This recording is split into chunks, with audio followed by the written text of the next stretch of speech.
Caribéenne, je suis Jalis.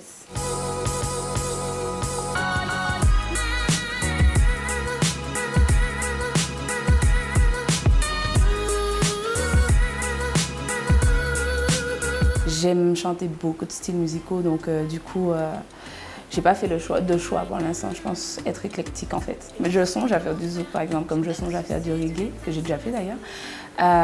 Comme je songe à faire n'importe quoi en fait.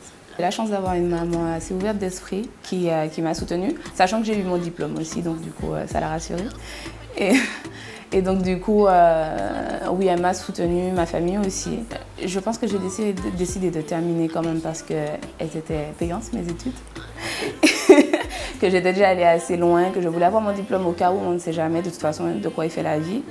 Je ne pars pas avec un esprit défaitiste, mais ne sait-on jamais en fait, tout simplement. Et puis je pense aussi que mon diplôme me sert dans ma musique comme il me servira dans d'autres domaines. Pendant que j'étais encore en école de commerce, c'était super difficile parce que j'allais au studio tard le soir, j'allais à l'école tôt le matin.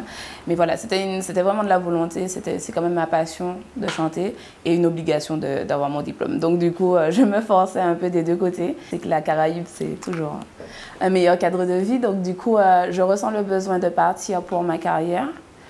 Mais dans 10 ans, j'espère que je serai déjà partie et revenue du coup. J'espère en Martinique en tout cas et j'espère pouvoir vivre de ma musique en fait. C'est vraiment mon but. Passionnée, généreuse je pense et têtue. J'ai l'exemple hier encore, j'étais au studio, j'ai passé 3 heures sur un couplet parce qu'il ne me satisfaisait pas du tout. Ma mère étant rasta, le dja était sûr et certain, c'était pas négociable. Et le lys étant une fleur royale, c'est vrai. Elle est née en 97 et elle a eu le tube Dja m'a donné un don en 98. Donc mes premières années, je pense jusqu'à mes 5 ans, j'étais tout le temps sur scène, tout le temps, avec elle en studio en effet. Avant d'être chanteuse, je suis fan d'autres chanteuses, d'autres chanteurs. Exact, il y a des chansons qui me touchent, il y a des chansons qui me font pleurer, enfin voilà. Et il y a des chansons que j'ai envie de reprendre parce qu'elles sont magnifiques en fait. Ah, j'ai eu chaud d'un coup. Très sincèrement. Et après ça, ça m'a fait plaisir tout simplement. Il m'a dit j'aime bien ta voix, c'était simple, c'était une phrase toute simple, mais voilà que l'artiste de qui je reprends la chanson aime ce que je fais, alors qu'il y a plein de gens qui faisaient ces reprises du coup à la même période. C'était la chanson actuelle Reine, donc du coup ça m'a fait vraiment plaisir. Mais c'est là que je me suis dit ah, il y a peut-être quelque chose, donc il faut peut-être continuer. Ouais.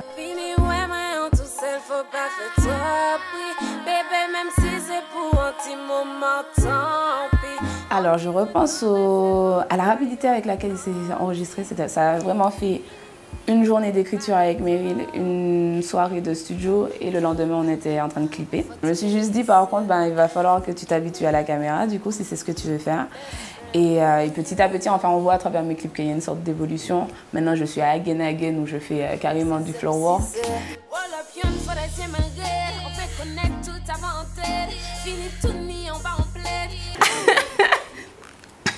J'aime beaucoup cette question parce que comme je peux l'esquiver, étant donné que c'est pas moi qui ai écrit. Voilà, donc je poserai la question à Meryl. Maintenant, je sais qu'en termes d'interprétation, interpréter un morceau que j'ai écrit est plus intense. Je mets vraiment plus d'énergie et justement, c'est ce qui m'effraie un peu d'ailleurs. Les gens peuvent savoir ce que je pense, ce que j'ai vécu, ce que je ressens et ça touche en fait, tout simplement. Moi-même, quand je chante une chanson que j'ai écrite, qui peut même pas être triste en fait, mais ça ramène à quelque part, ça ramène à un souvenir et ça me touche. Très sincèrement, je pense que c'est Meryl. Parce que elle m'a fait réaliser justement qu'est-ce que je veux faire de ma vie en fait. Donc je lui dois ça particulièrement, au-delà des chansons, etc. Même si elle n'avait rien écrit pour moi, si elle m'avait fait réaliser que c'est ce que je voulais faire.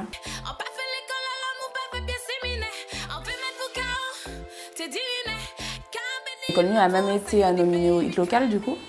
C'est ce qui m'a permis d'être nominée au Hit Local. Donc, en vrai, j'ai eu de très bons retours pour ces 2 premiers morceaux. Mais ouais, c'est un peu plus cru. Quoique, Biniouama, c'était assez cru, en fait. C'est l'air qui donne l'impression que c'est un peu doux et tout. Il y a vraiment tout dans la Caraïbe, on sait tout faire, j'en suis sûre. On sait vraiment tout faire. Et c'est impressionnant, d'ailleurs. Et on a beaucoup d'influence. Mais par contre, je pense aussi que ça peut représenter un frein par rapport à notre insularité et au fait que du coup les pays continentaux n'ont pas le regard sur nous. On n'est plus à l'époque de Kassav où il y en avait 3, tu vois, qui se battaient. Là, on est à 17 et Et je pense que du coup, ça devient compliqué pour ça.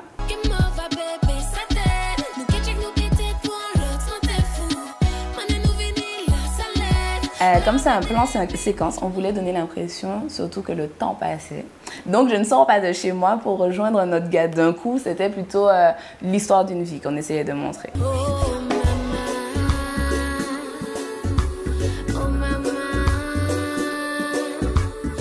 Je t'ai dit que j'ai une certaine pudeur, ben, même avec ma maman.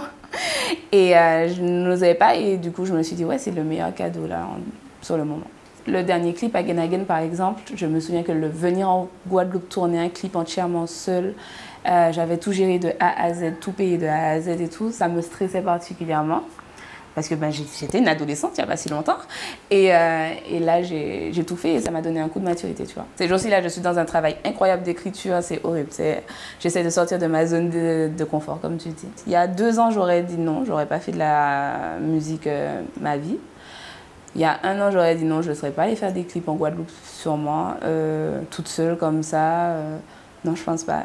Et je ne sais pas où je serai dans 1 an, mais ça m'intéresse du coup. Et c'est ce que j'aime, comme je te disais tout à l'heure. C'est vraiment ce que j'aime, c'est le fait que la vie ne soit pas programmée. Je déteste la routine, je déteste tout ce qui est carré.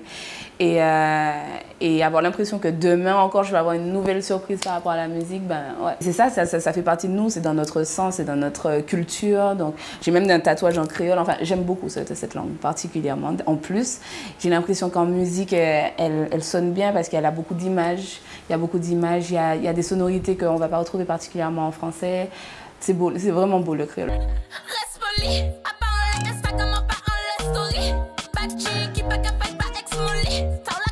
Le dancehall, tu vois, notamment le dancehall chata comme ça, entre guillemets, comme on dit, qui amène juste à danser, etc. Je voulais pas qu'on me catégorise dedans. C'est peut-être le style musical qui fonctionne le mieux actuellement aux Antilles. Je veux bien en faire parce que j'aime ça, je suis aussi une Antillaise, je danse, etc. Mais une fois en fait, comme ça. Là, c'était pour les vacances, je me suis dit pourquoi pas. Ça a quand même un peu fonctionné, je trouve. Et c'est là le plus compliqué, je trouve, c'est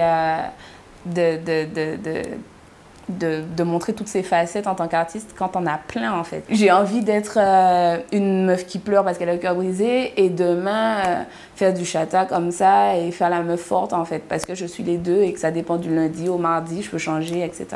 Bad chick, baby on flick, bad boy wanna this, mini dick, oh shit. Donc je ne suis pas en train de me moquer de la taille du sexe de qui que ce soit, mais c'était plutôt c'était la période où on parlait de la big dick énergie, etc. Enfin c'était un peu l'expression. Bad boy wanna this, donc il veut me 10.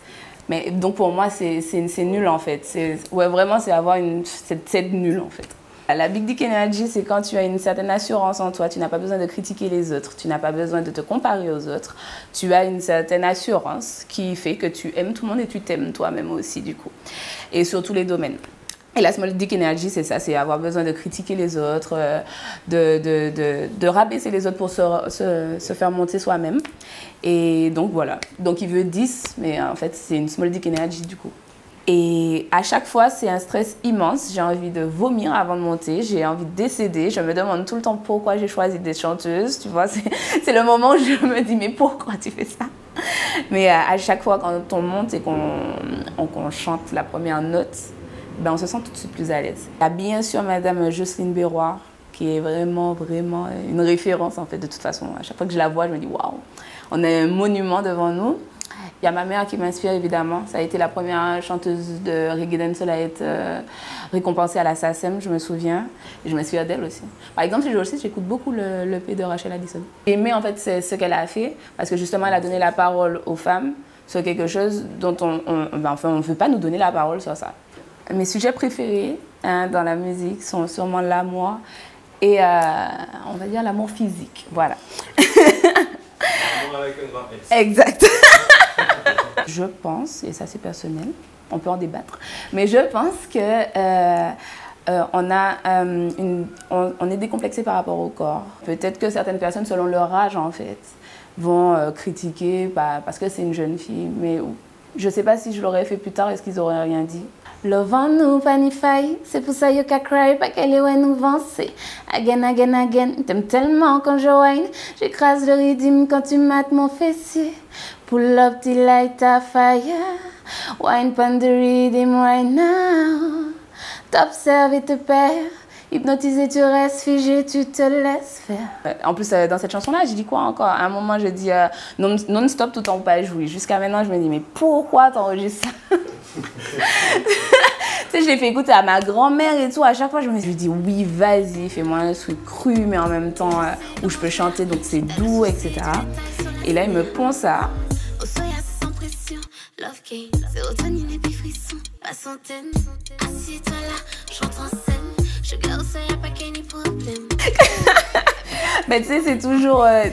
Tu sais quand la phrase la plus crue arrive. Et là, tu tousses ou tu regardes un peu ailleurs. Tu te dis merde. Mais après, je suis quelqu'un justement qui aime être assez transparente. Et même avec les personnes de ma famille, c'est-à-dire que je sais qu'on a une certaine pudeur face à nos parents, malgré tout, ce ne sont pas nos amis.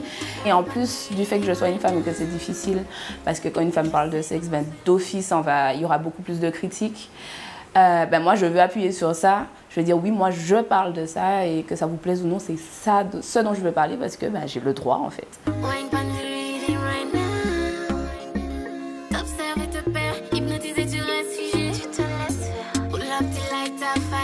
Je voulais faire autre chose. Donc, étant donné que j'aime beaucoup la danse aussi, ben, je me suis dit pourquoi pas danser carrément et offrir quelque chose de visuellement différent en fait. J'étais dans une maison où on m'a jamais fait ressentir que j'étais une femme en fait et que c'était une condition différente dans la société.